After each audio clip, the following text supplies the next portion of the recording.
Hello, my name is Agnieszka Pikulicka-Wilczewska and this is Turan Tales, a podcast about Central Asia.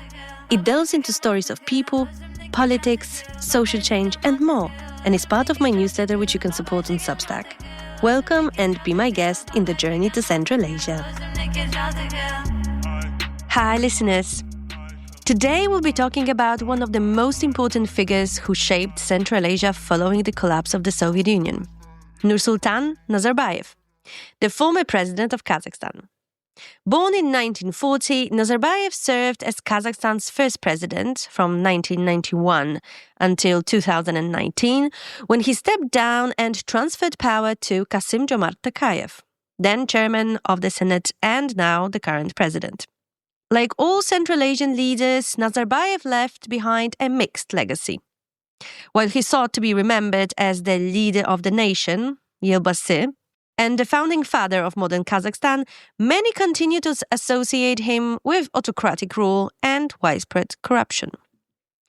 In 2022, following mass protests known as Qantar or Bloody January, in which more than 200 people likely lost their lives, Nazarbayev was stripped of his Elbasy title and his position as chairman of the Security Council, a role that was originally intended to be held for life.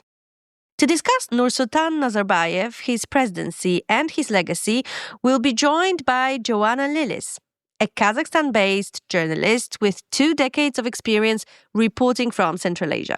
She is the author of Dark Shadows, Inside the Secret World of Kazakhstan, and the upcoming book Silk Mirage, Through the Looking Glass in Uzbekistan, set to be published this autumn. Welcome to Turan Talks.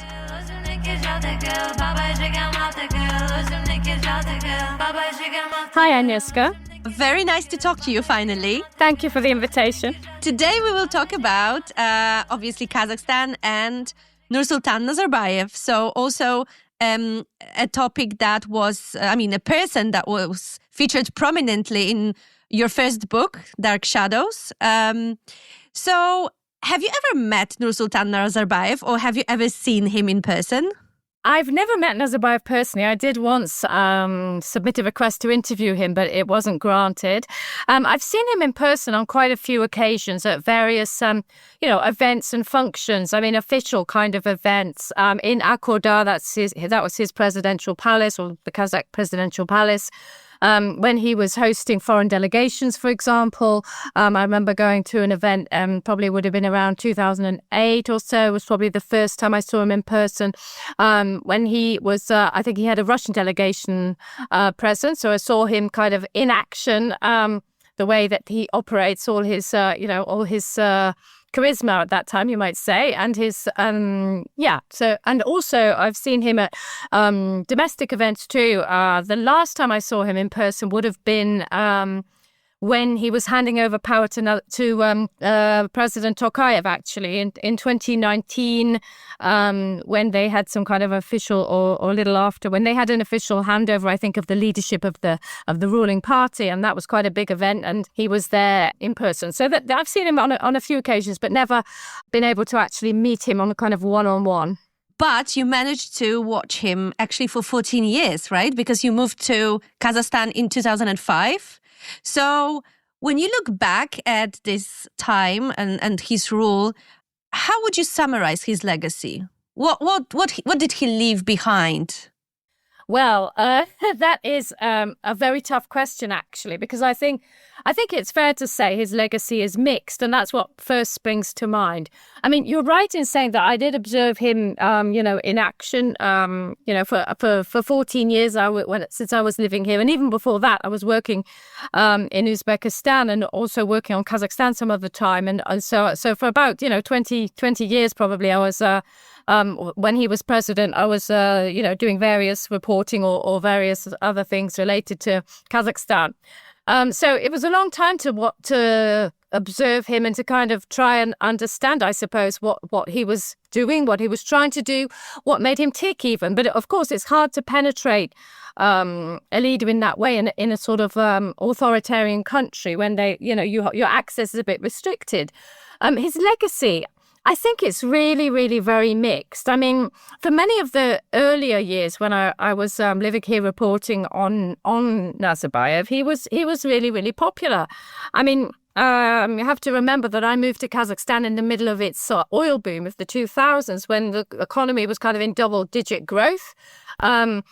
Kazakhstan looked kind of in quite a decent place in many ways compared to its neighbours, especially when you think of how dictatorial Turkmenistan and Uzbekistan were at that time, and still are in many ways, of course. So Kazakhstan, people would speak quite positively about Nazarbayev and would see some of the good sides. And so the things that let's start by maybe looking at the things he would like to be remembered for. And I think that would be a kind of economic boom. And also his ability to he sees himself as the founding father of Kazakhstan, his ability to kind of create an independent country out of nothing when the Soviet Union suddenly fell apart. And also his ability to manage the difficult ethnic mix that he had with a large Russian minority and other minorities.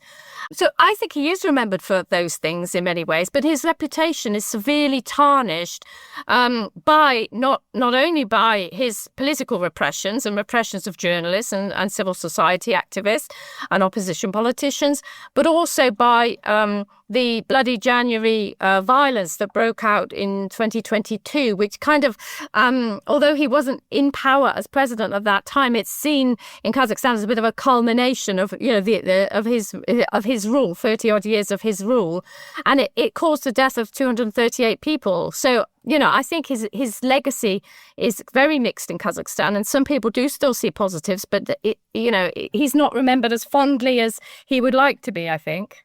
I started with the question that, probably I should have asked in the end, but I just thought that maybe, we can start with something more positive.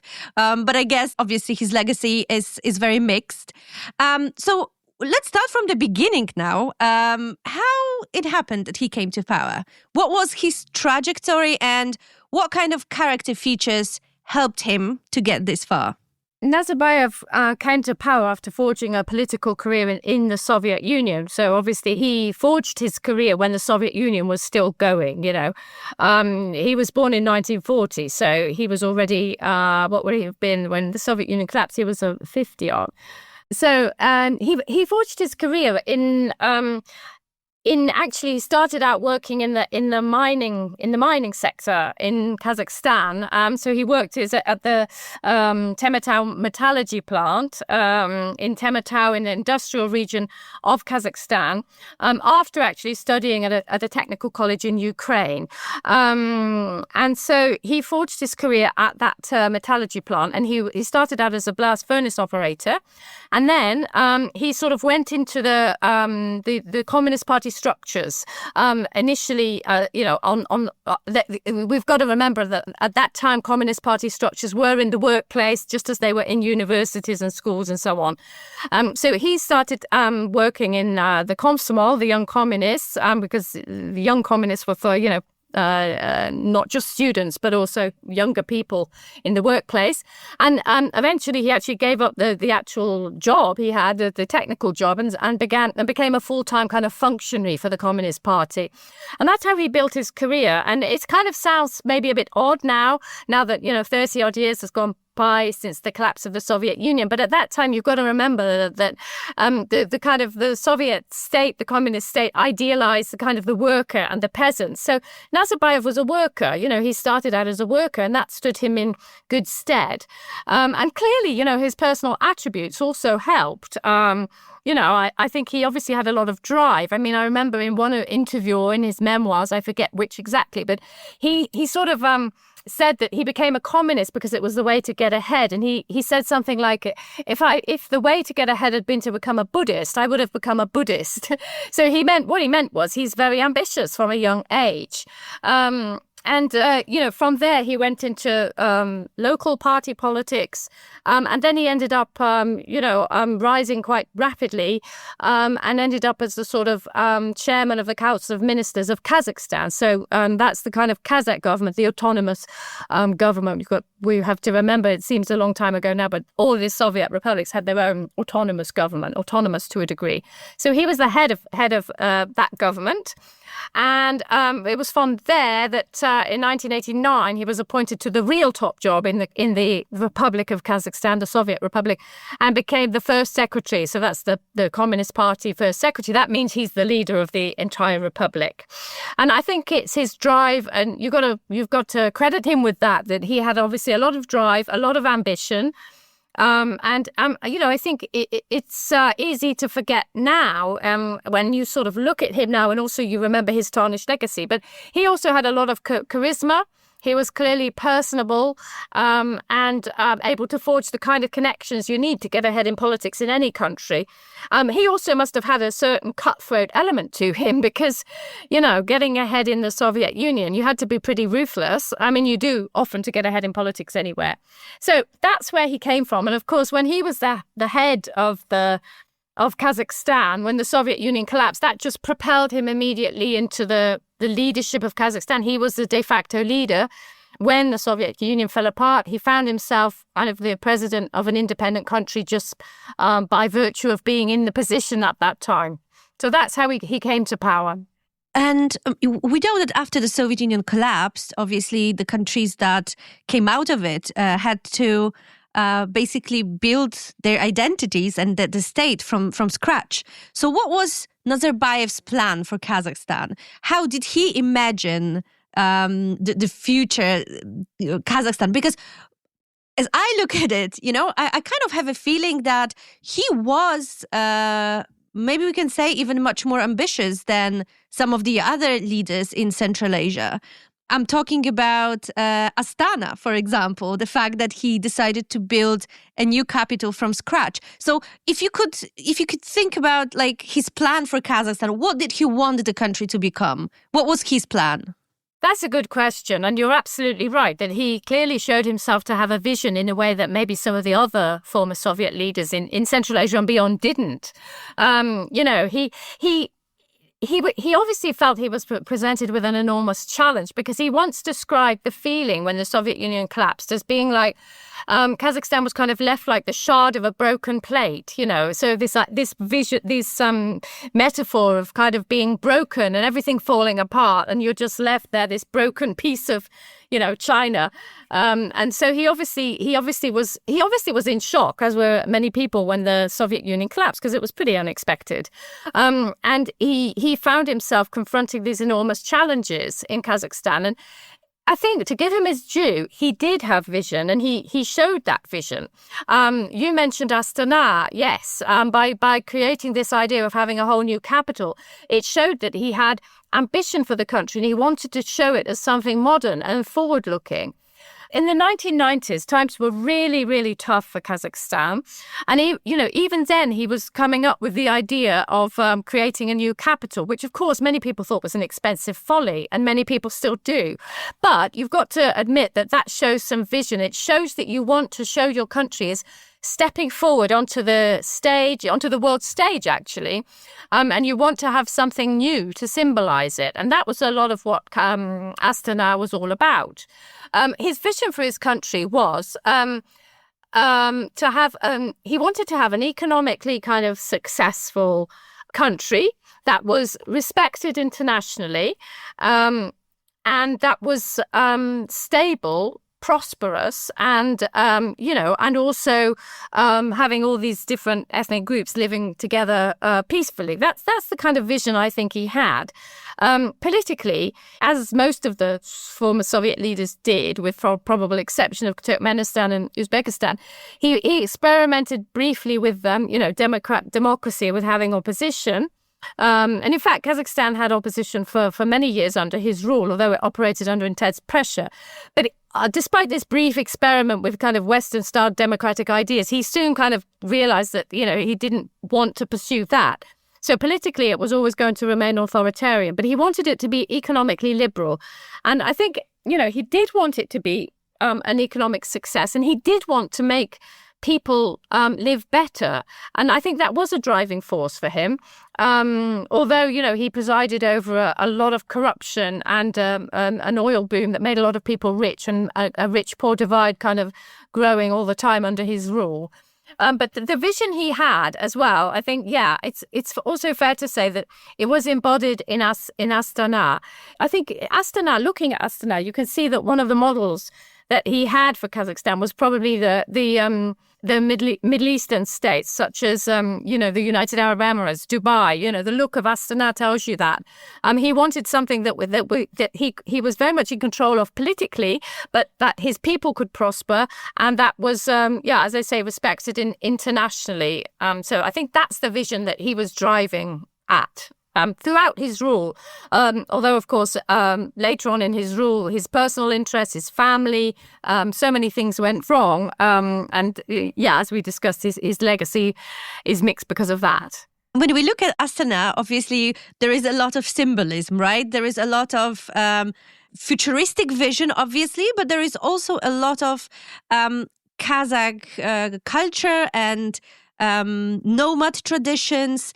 Do you think that this is something that he wanted to create for the future, for Kazakhs to have like strong national identity in this kind of futuristic environment? Definitely. Definitely. I think Nazarbayev was very big on the symbolism, as you say, and I think he was also very, although he was criticised even during his rule. By his critics for not doing maybe enough, in their view, to kind of revive Kazakh language and culture, because he always was looking over his shoulder with one eye on Russia and how Russia was going to react to things. It's fair to say that, when Kazakhstan got independence, Kazakh language and culture was in a pretty powerless state. Kazakhstan was the only country that emerged from the Soviet Union where its own titular people were in a minority, whereas all the other countries, even though they may have had large Russian populations or other populations, they were all in a majority. So, many Kazakhs felt under threat, or certainly that their language and culture was not respected in the Soviet Union, and that's definitely true to a large degree. And I think Nazarbayev did want to revive pride in being Kazakh, although he was cautious, as I say, too cautious for his critics, by giving, but he felt the need to kind of tread the line and to balance the interests of his different, the different people. But you can see in Astana, he wanted something that was both futuristic, but also in some ways very Kazakh. I think it's often in many ways Astana is misinterpreted as purely a vanity project for Nazarbayev and a folly that cost billions of dollars, which it certainly did. But I think the symbolism is often forgotten about. And for Nazarbayev, though, I think there were two very important factors. One was that he needed to move the capital from Almaty, right down tucked away in the southeast corner of Kazakhstan, up to the kind of more into the heart of the country and closer to the north of Kazakhstan, closer to Russia, also closer to the kind of Russian heartlands of Kazakhstan, where many Russians lived and still live. And he wanted to kind of move that political center of gravity in order to reshape the entire country and make it more Kazakh. And that was a huge success, if you want to look at it from that point of view, because, the Kazakh population of Astana, which when the capital moved was just a small town called Akmola, has absolutely rocketed now, and likewise in Almaty too. But he wanted to kind of Kazakhify the country through creating this new capital. And he also wanted to address national security concerns by having the center of gravity closer to Russia. And he also wanted to instill this sense of pride in the people of Kazakhstan, to make Astana a symbol of Kazakhstan kind of rising from the ashes of the Soviet Union and becoming its own independent state and stepping out confidently onto the international stage. And I think that's what all the kind of bling bling is all about in Astana. I mean, it's kind of showing we've arrived. This is us. Here we are on the world stage. We're kind of a new country. We're kind of a little bit brash oil state, petro state, and that's what it's all about. I mean, the other thing you could say about Astana is that it's dated as soon as it began. It was already dated because it looks very much. It's not constructed or planned in the way that you would want to plan a city for the 21st century in terms of its transport systems, in terms of not using renewables and and having all this glass and these mirrors in the buildings. And that's also, Nazarbayev is a man of his time, and that was, to him, that was a symbol of the future. But in many ways, when I look at it, I see something that's a bit dated and a bit from the past. Another problem that he said, and you kind of mentioned it already, is Russia. So Kazakhstan is one of the few Central Asian countries that actually has a border with Russia, and a pretty long border, and a sizable Russian population. So what was Kazakhstan's, or what was Nazarbayev's approach to Russia? What was his relationship with Putin? Was it a relationship, I mean, how did he try to build this relation? On the basis of equality, or was he still afraid of Russia?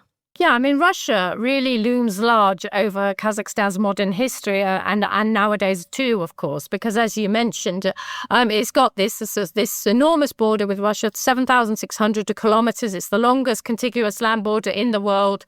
And Russia is this mighty neighbor that sort of looms large over Kazakhstan.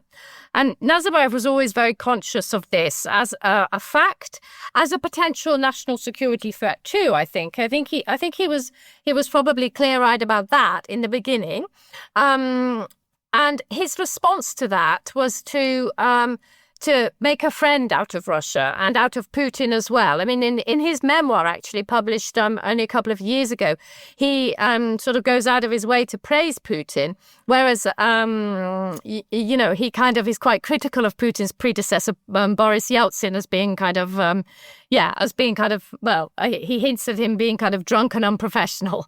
But he goes out of his way to praise Putin. And I think for Nazarbayev, the way to deal with the national security threat that Russia could present, being a large neighbor, and we've seen what kind of threats it has presented to Ukraine and does present.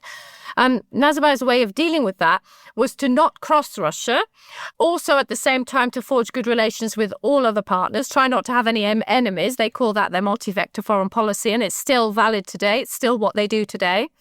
And also to make a sort of to keep in very close contact with Putin and to try to avoid any actions that could antagonize Russia.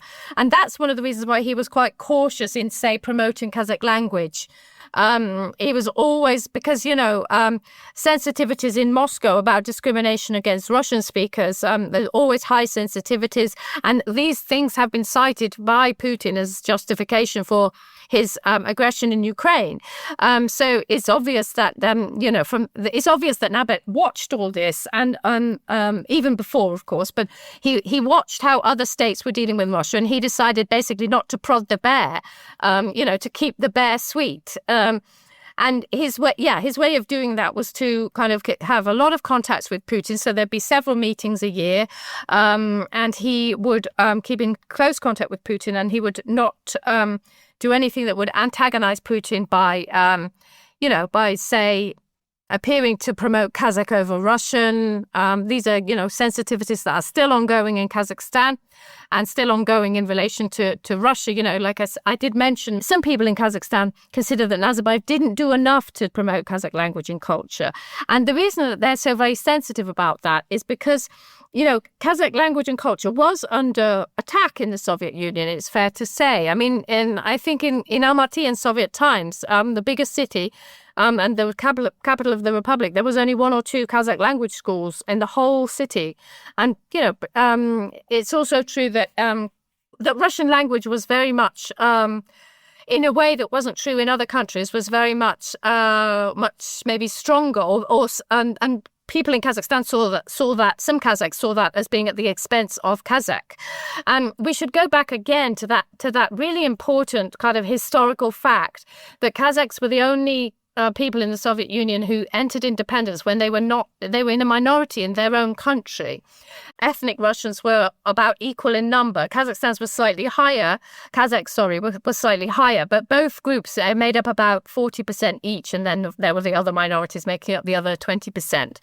And because of that, Kazakhs have always had their sensitivities about it. And that's why Nazarbayev was always very, very cautious about his dealings with Russia. We can argue about whether that was the correct thing to do. I mean, what it means is for Nazarbayev supporters, it means that Russia has never shown the type of aggression towards Kazakhstan that it has shown towards Ukraine. For Nazarbayev detractors, it means that Russia has enormous influence over Kazakhstan, political, economic, military, security, cultural as well. And, for many people, that's a negative. And when it comes to China, what was his view and his approach to China? Because obviously under his rule, the relations between China and Kazakhstan have also increased and were also quite good. Yes, indeed. I mean, that was part of the multi-vector foreign policy that I mentioned earlier. That I think Nazarbayev cultivated Beijing as a kind of counterweight to Russia to a degree, and to have another powerful ally that was not, that was different. And I think Kazakhstan was left with, in many ways, little choice because it really is sandwiched between Russia and China. Got Russia with its long border in the north, and then China on the east, also a long border. And so Nazarbayev chose to cultivate friendly relations with Beijing as well. But he would always be very clear that Russia was the number one foreign policy priority in a way that his successor doesn't kind of state explicitly. But Nazarbayev would explicitly always say that Russia was Kazakhstan's number one foreign policy priority, and he would always call Putin his friend. Well, you could call that diplomatic rhetoric, but I think he sort of meant it. But I think, he saw China as a good counterweight to Russia to help try and counterbalance all that influence Russia has over Kazakhstan. And he also saw China as an excellent source of investment for Kazakhstan under the Belt and Road Initiative in latter years, but even prior to that.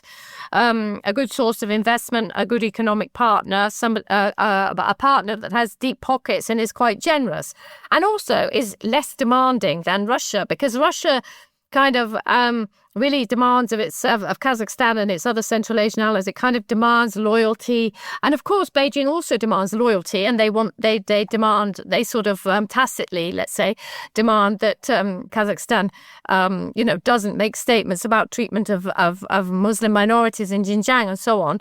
But Russia is a much more demanding partner, so Nazarbayev was eager to cultivate China to kind of as a kind of counterweight to that, and as an economic partner that could help his drive to bring more prosperity to the people of Kazakhstan.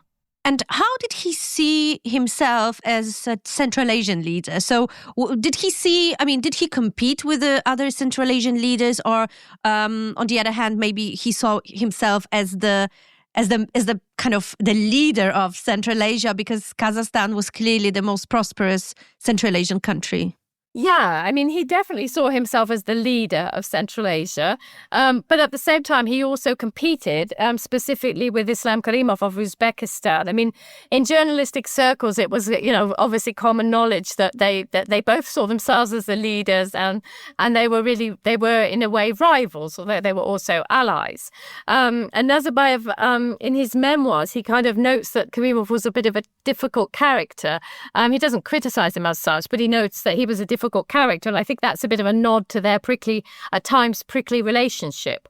Nazarbayev clearly saw himself as the leader of Central Asia because he led the most economically prosperous country, and because he was also leading the country that's open to the world in the way that Uzbekistan was not under Karimov. It was a very closed-off country that didn't go out of its way to cultivate good relations with the outside world. So I think from that point of view, Nazarbayev saw Kazakhstan as the leading country and himself as the leader. And I'm sure, he wasn't renowned for his modesty, Nazarbayev, and I'm sure that raised hackles for Karimov and possibly for other Central Asian presidents.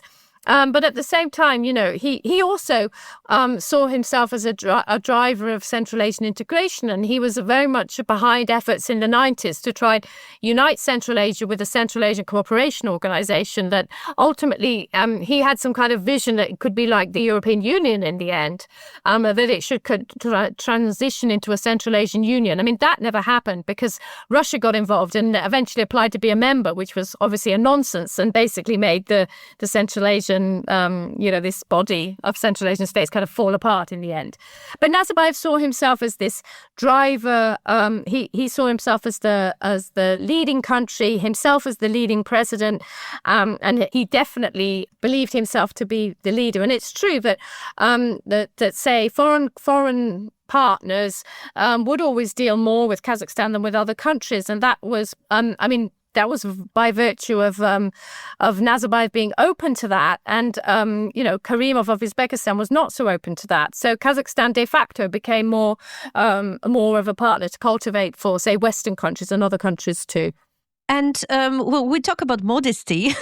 He renamed Astana Nursultan, so after himself, and also he called himself Elbasy. So was it a position he created, or was it something that was that existed earlier? I don't know. Maybe you can explain that. But what does it show? I mean, how did he see himself as Kazakhstan's leader? Like, did he see himself as the creator of Kazakhstan? Like, what was his relationship with the country towards the end of his rule? He definitely saw himself as the creator of Kazakhstan, the founding father of Kazakhstan, and his hubris only grew with his rule. So, we talk about modesty. Yeah, he was not the most modest of leaders, and he was, he was a Central Asian leader who cultivated a cult of personality, and it's very fair to say that, although he would have denied it. All the trappings of a cult of personality surrounded him as time went on. Certainly not in the first decade of his rule, but towards the sort of halfway point of his rule, let's say, this became very obvious. So there was all kinds of things would be named after him, although initially it wasn't streets, although it is nowadays, or a city. But during his lifetime, there were lots of parks that were named after him. There was various statues were erected of him, including this enormous one in Almaty that with a sort of these huge eagle wings behind him, and one in Astana in front of some kind of military academy where he's looking very military, like the commander-in-chief. There was a mountain was named after him, Peak Nazarbayev Peak, And as you mentioned, he also acquired a special title, Elbasy, meaning sort of literally sort of head of the country or head of the nation. Usually we translated it as leader of the nation, and that became his title, the leader of the nation, Elbasy. And it was actually enshrined in law, and it was created specifically for Nazarbayev in 2010. It was created for Nazarbayev, and it came accompanied by a lot of special powers. He already had the power to rule for life. He was exempt from term limits, the usual term limits that exist in a constitution to prevent presidents ruling for life. He was exempt. But he also got some new powers, and his family got some immunity. And when that law was adopted that granted him that leader of the nation title. What's interesting is I remember when the law was adopted in 2010, I wrote a short article about it, which I called A Modest Leader of the Nation, because he actually rejected that law. And he claimed he didn't want that title. And he was kind of overridden by parliament, if you like, and that law was passed. Now, of anyone who knows Kazakhstan or has experience of any kind of authoritarian country knows that the parliament is a rubber stamp body that's only doing what the president wants. So he obviously did want that title, but it was false modesty. And it was all created to show that this is an initiative of parliament, and behind that it's supposed to be an initiative of the people, if you like, that parliament's supposed to represent. So he even, this title was actually stripped from him later when he kind of fell out of favour after this January violence that I'm sure we'll get to in 2022. This title was stripped from him, and he was, in his memoir, he addressed that was published a couple of years ago. And he said when he was, in his memoir or in an interview not long ago, he addressed that and said that he didn't mind because he'd never wanted in any way that title. It was not his initiative. And then, of course, the fact that the most glaring fact, I think, is the naming of Astana after him. I mean, sort of journalists and people in Kazakhstan generally, we always believed that was going to happen. Astana, the name of the capital of Kazakhstan, when Nazarbayev created a new capital, it was given the name Astana, meaning capital in Kazakh, just capital. And people believed that was a kind of holding name for it to bear Nazarbayev's name in one form or another later. And during his rule, in fact, there were a few initiatives, but they were somehow quashed. I mean, it was kind of maybe floating the idea. And then when he resigned and handed power to Kassym-Jomart Tokayev in 2019, the capital was renamed after him, and it was named Nursultan after his first name. And that was presented as Tokayev's initiative. Now, clearly it was, with Nazarbayev's approval, obviously, because nothing happens in Kazakhstan at that time without his approval. Later, again, Nazarbayev sort of disavowed it. He didn't mind that the name was later changed back to Astana because it was never his idea in the first place. But, it certainly shows the sort of megalomania, if you want the whole city named after yourself. So I think that's a very telling fact. What you've already mentioned is that many people remember Nazarbayev from this rampant corruption and also from the fact that a lot of state assets have been basically taken over by his family members. What was maybe special about Nazarbayev's corruption, or maybe different from other Central Asian countries, or was it exactly the same? Now, that's a good question. I mean, Nazarbayev is remembered for the rampant corruption. And the most telling example of that is the Kazakhgate case, which became nicknamed Kazakhgate, like Watergate, which emerged sort of in the 2000s at some point. And that was centered on basically foreign companies paying bribes to get access to oil deposits in Kazakhstan when the oil boom started, so maybe from the late 90s or in the early 2000s. And that case became absolutely notorious. And in indictment, I think, the figures weren't named, but it was always understood that Nazarbayev and his then Prime Minister Balganbayev were the key figures who were benefiting from that corruption. That was what was understood. And it was also basically there was a tacit agreement that that's what happened, and the money was returned to Kazakhstan via an official agreement involving Switzerland, where of course the money was stashed away in Swiss banks. And it was returned to Kazakhstan for use for public projects or whatever, projects to benefit the people. But the very fact that an agreement was signed to do that was a tacit admission that money was the proceeds of bribery. So what was different about it? Well, it was pretty blatant, certainly in some years. I mean, the Nazarbayev's family members, very flamboyant in many ways, always making headlines and, engaged in business. His son-in-law was a notorious figure, the Rahat Aliyev, the husband of Dariga Nazarbayeva, who later died, but not before having a spectacular fallout with Nazarbayev and turning to opposition, or so he claimed. But he was a notoriously corrupt figure. And the fact is, it was very blatant. And it was also common knowledge in Kazakhstan. And the fact that his family were billionaires, basically. I mean, his middle daughter, Dinara Kulibayeva, and her husband, Timur, they're still dollar billionaires with about, it depends on the year, but in Forbes' rich list, they're usually with about $6-7 billion each.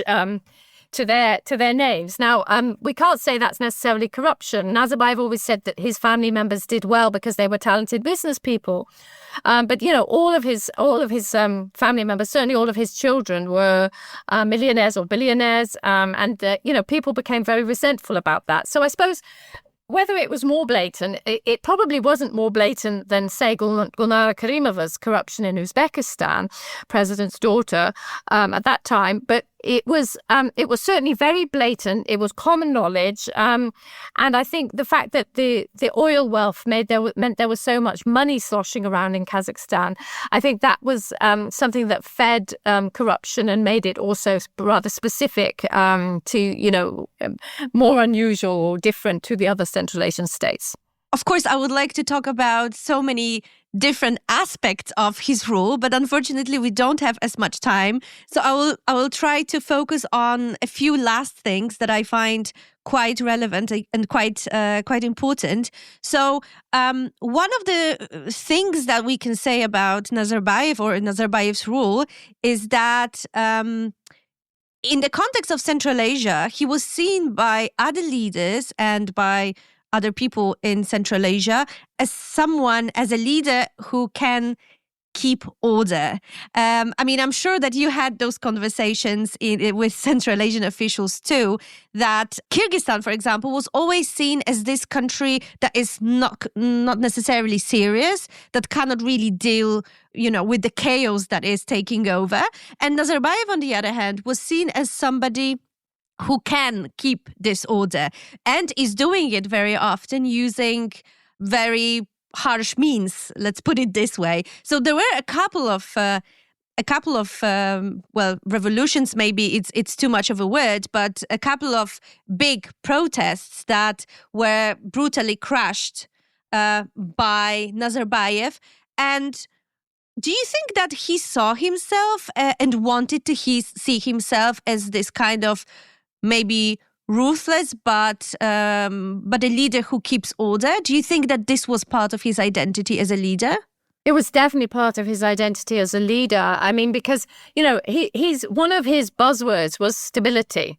He believed in the importance of stability and would often draw a contrast with Kyrgyzstan explicitly, with Kyrgyzstan having had a couple of revolutions by that time.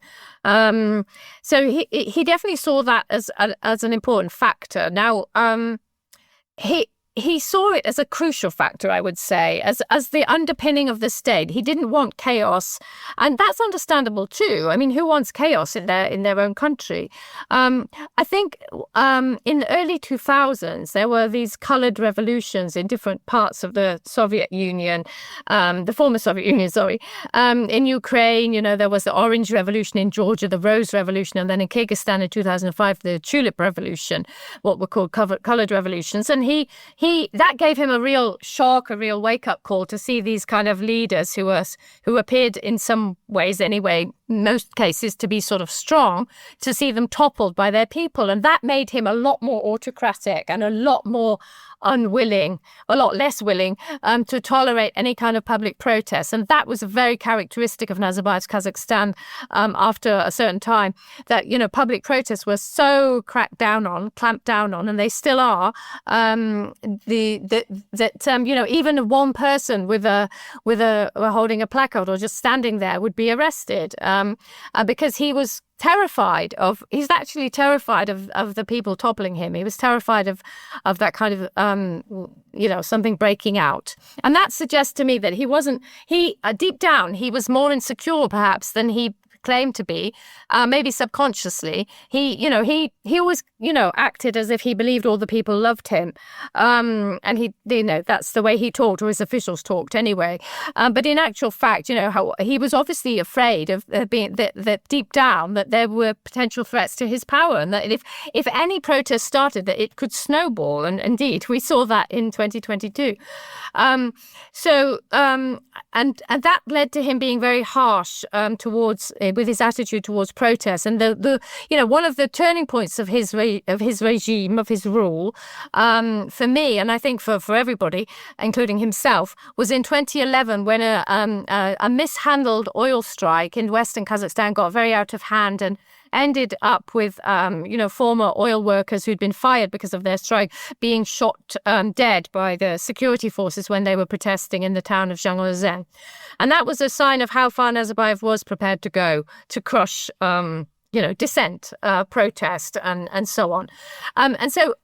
But I don't think that's how he probably saw himself. I think, he probably convinced himself that these people are traitors, that, he was just doing the right thing. He saw himself as a benevolent and benign leader who would resort to force only when he had to. But that's not how the people who were on the other end of that force, that's not how they saw it. So why did he step down in the end? If he was so... he wasn't very modest, right? He saw his role as a creator of Kazakhstan, as probably someone indispensable for independent Kazakhstan. So why did he step down, and why did he pick Tokayev out of all the people as his successor? Those are both very good questions. Why did he step down? He did take, I think he took almost everybody by surprise with that. I was certainly surprised. Most journalists were surprised. Even though, there'd always been talk, would he step down? But I think most people believed that because of his immodest behavior, his cult of personality, that he would just rule to the end of his days. So why did he step down? I think for him, it was a way of safeguarding his legacy. Now, things didn't work out. Things didn't go to plan. But for him, it was a way of safeguarding his legacy and overseeing the transition in his lifetime so that he could ensure that he would be remembered the way he wanted, that there would be a stable transition and that a new ruler, that he would continue to play a role, and that, everybody would remember him fondly as the founding father who had the grace to step down. And we should remember that it was the only real time that in the entire former Soviet Union that any leader had tried this particular recipe to kind of ensure their legacy, ensure the transition, and ensure their legacy was upheld the way they wanted. Because, we had obviously a switch of power in Russia between Putin and Medvedev, but this was Nazarbayev stepping down and being a benevolent founding father overseeing his successor, Tokayev. Now, things didn't go to plan, not least because the people got really angry about being given no choice in the choice of successor and started immediately protesting, and that already tarnished his legacy. Protests had not been tolerated, but still people were going out for months and protesting in Kazakhstan over that and over various elections and over this transition decided without them. And then, of course, later things became more tarnished with this January violence. Why did he choose Tokayev? I think it's a question that a lot of people have asked themselves. I think one of the most popular answers is probably that Tokayev didn't have a very strong power base in Kazakhstan. He wasn't one of the kind of feuding clans that surround Nazarbayev. He wasn't a member of them. And I think he was probably chosen partly because he seemed like he would be a weaker leader that Nazarbayev could control. He was also obviously chosen for his loyalty, for sure. Things did not go to plan because there was quite quickly signs of tensions between the two camps. Tokayev camp and Nazarbayev camp in Astana emerged, and people used to talk about in journalist circles people would talk about the library, and that was because Nazarbayev had his office in the first president's library, and so the library were always said to be at war with Akoda being the presidential palace. These tensions emerged, and the transition really didn't go to plan and ended up, and Tokayev has now, much later, admitted all this, that Nazarbayev would keep interfering, basically. He retained a lot of powers, that turned the transition sour. And it turned sour for Kazakhstan too, because a lot of this culminated in these January protests that led to a lot of deaths, and that kind of are such a watershed for Kazakhstan, this 2022 violence. So we mentioned the protest in 2022, the Qantar, as it's called in Kazakhstan, a couple of times. So maybe let's start from the beginning. Why the protest started? what happened and what happened afterwards, which is quite important when we talk about Nazarbayev and his legacy. Indeed, yeah. I mean, these protests are indeed a watershed for Nazarbayev, for his legacy, also for Tokayev and for Kazakhstan. And I think they'll be seen that way for a long time to come. So, yeah, just to go to the beginning, the protests started very soon after New Year in 2022. And they started over something in a way a little bit obscure, which was a hike in the price of fuel, a certain type of fuel that many people use to power their cars in Kazakhstan, not using petrol, but this type of fuel. And in Western Kazakhstan, the oil areas of Kazakhstan, more people than average use that type of fuel. And also, in Western Kazakhstan, the protests started in Western Kazakhstan, in the town of Zhangozhen, the one where the oil workers had been shot dead so many years before, 11 years earlier. And there's always been, it's well known as a sort of a place where disaffection is quite high. Levels of disaffection are quite high among oil workers because they feel unfairly rewarded for their work and because they feel unappreciated and because socioeconomic conditions are not great in those oil towns. So the protests started in Zhangozhen and quickly they spiraled all around Kazakhstan to reach, except not really in Astana, not hardly anything in Astana, but they reached Almaty and became very, very large for Kazakhstan because we've talked about how public protest is not tolerated in Kazakhstan. But here you had thousands of people coming out and protesting. Now, what happened is extremely disputed. Certainly, at some point, some violent forces hijacked the protests, and there were, violent attacks on buildings, on City Hall, on police stations. There was certainly law enforcement disappeared from the streets for a certain amount of time, and there is really disputing narratives about why that happened and what was going on. I mean, Tokayev's what he has basically said, although he's never explained properly what happened, but he has intimated or as good as said that people hostile to him will hijack the protests in order to seize power, by seizing control of Almaty, the largest city, if not of Astana. Nazarbayev himself has given a completely different interpretation. Now, what Tokayev means by people hostile to him is obviously forces of pro-Nazarbayev. So people who subscribe to that theory believe that somebody wanted to install a leader that was more friendly to the Nazarbayev family and entourage interests. And Nazarbayev himself has blamed Mukhtar Ablyazov and his nemesis, his political foe. As always, the default reaction. Blame Ablyazov, who's been in exile for many, many years. So that's a different interpretation. Tokayev added more confusion during these protests by suggesting that there were 20,000 terrorists involved. He later backtracked from that and said he was given false information by the head of the security service, who ended up is in prison now, serving time on treason charges. So, all I can say is there is a lot of confusion about what happened, and Tokayev has done Kazakhstan a great disservice by not stating clearly and precisely what happened and ensuring that those responsible were punished. So the aftermath we can talk about is that Nazarbayev fell out of favor. We assumed that there was already quite a lot of tension in that relationship, as we've discussed, the library versus Akura, the presidential palace. But Nazarbayev subsequently fell out of favor. He was stripped of his Elbasy title, that leader of the nation title. He was stripped of many of his personal privileges. And his family members suffered various reprisals from prison.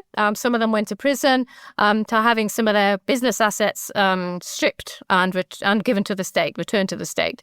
But it's been very partial and it's been very non-transparent. Both the asset return and also the entire scenario of what happened during that Qantar Bloody January violence in 2022. The whole thing has been handled in a very non-transparent way. And all I can say is there's not a clear comprehension of what happened, who did it, and whether the perpetrators have actually been punished. And Tokayev is responsible for that. But we can also say, I think, in summary, that it's a watershed for Kazakhstan because it exposed all the problems of that Nazarbayev had cultivated over his rule and bequeathed to Tokayev.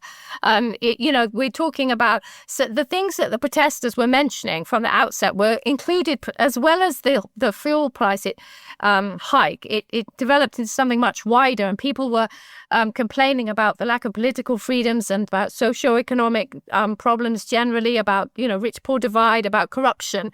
So all of it came to a head in this, if you like, in this January 2022 in these protests in January 2022. And so that's why it's a watershed for Kazakhstan. It ended with Nazarbayev in disgrace. It ended with his family on the back foot, down but not out maybe, because, they still control many resources in Kazakhstan, and the sort of the justice was very partial, let's say. It was very partial. It was very partial and incomplete. So that's why I consider it a watershed for Kazakhstan. And it's something that Tokayev has allowed to fester by not confronting it head on and explaining to the people what really happened and why. And, this makes people believe there's some kind of, cover up, that not all the figures have been named. Thank you, Joanna. To finish, do we know what Nazarbayev is doing these days? Do you know where he's based and what he does? Well, it's not very clear. I mean, he's believed to spend a lot of time in Dubai, and as are other family members. He doesn't play any great role within Kazakhstan, but he does go off and regularly meet Putin in Russia. So that's also, an interesting factor and these meetings are publicly announced. But generally, he himself has described himself, I think after the January violence, he kind of disavowed, any relation to any of this, what happened, or any of what happened, and said he was just an ordinary pensioner. Now, I think that made a lot of people laugh in Kazakhstan. He's also got a couple of families. He probably spent some time with them. He's got his official family and his 3 daughters, but he's also got, he himself has admitted this in his memoir, he had an unofficial second wife whom he married in a religious ceremony and had 2 sons with. The eldest one is 20. So we don't know if he spends time with them. But he's not very public figure in Kazakhstan now. And I think in summary and in conclusion, we could say that this is probably not how he pictured himself spending his twilight years, being rather out of favour in the country that he believes he created and he gave his life to. Thank you, Joanna. This was really interesting, and I hope to see you again soon when your book is out. Joanna wrote another book about Uzbekistan, so I'm sure that we'll soon see each other again. Thank you so much, and speak to you soon. Thank you, Agnieszka, and thanks very much for the invitation to Tehran Tales. And anyone who wants to learn more about Nazarbayev and Kazakhstan, please read my book, Dark Shadows, Inside the Secret World of Kazakhstan.